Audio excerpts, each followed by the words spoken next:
بسم الله الرحمن الرحیم. د سوالاتو جواباتو نشست دی.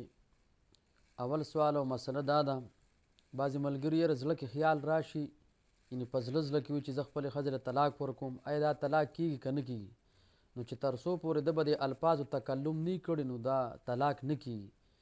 او دویم دا چې دې سره یو ضروري خبره داره، بعضې خلک زموږ پښتانه د دمکې الفاظ استعمالوي، پړوني واله کور ته ځه یا د کوره وځه. نو دې باره کې بیا فقهاو لیکلي دي، د دې باره کې بیا د ده د نیت هغه معلومات پکار دي. که د ده نیت د طلاق نو بیا به طلاق کې شمارېږي، دغې ته دمکې طلاق وي. او که نه زړه کې هسې خیالات راځي، داسې وسوسې هم راځي، د امت ته معاف دي، نو چې تکلم یې پرې نه کړی دې سره طلاق نه کېږي. دویم مسله دا چې آیا اهل تشریع، یعنې دا موږ ورته شیعهګان وایو، دې سره نکاح کېږي که نه کېږي؟ نو اصل جواب به دې کې ښکلې داره چې دې سره نکاح نه کېږي. بعضې علما پکې لږ فرق حسابوي چې کم علي رضی الله عنه ته هغه مولا علي علیه السلام او خدای ورته نه وي نو هغې سره بیا کېږي.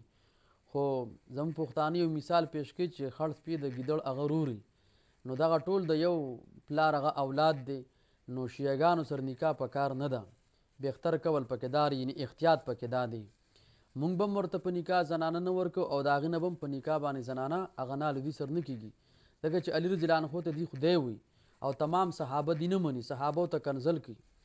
دریم مسله داره، یو غریب سړی دی او یو مالدار ورته زکات ورکو او هغه زکات د غریب واغستو، اوس د دې مالدار سړي به د غریب باندې قرض و، او اوس دغه غریب کس دا چې د زکات پیسې ته واغست، دا پیسې بیا د مالدار ته خپل قرض کې ورکړي، آیا د ده زکات ادا شو که نه؟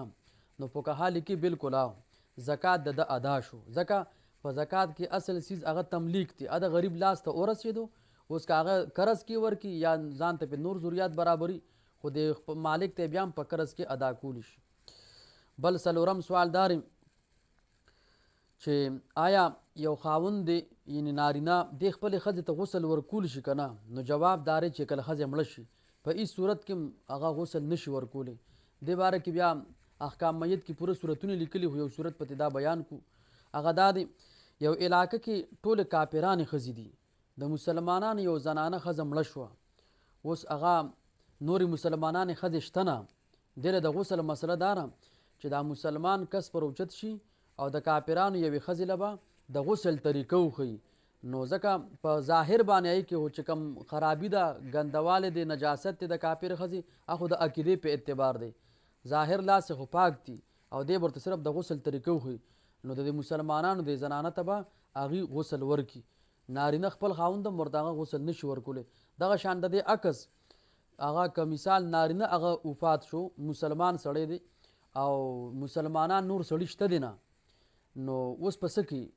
نو بعد بیا ذکر کوي چې دغه دوران کې به یو کافر کس ته به د مسلمانانو زنانه به ورته د نارینه هغه غسل طریقه وښیي، نو دغه طریقه به ورکړي، که دا هم نه بیا نو بیا د ورته تیمم صرف هغه ووهي.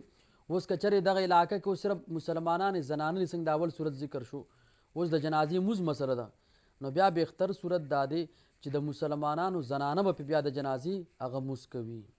او ښکته کوزول دي قبر ته، نو زنانه دی بیا چې کوم مسلمانانې زنانه دي هغه د دغه کافرو ته د خپل د مړي دفن کولو طریقه وښیي او هغه بیا دفن کړي. دا ډېر ضروري مسایل دي، دې له کتل پکار دي.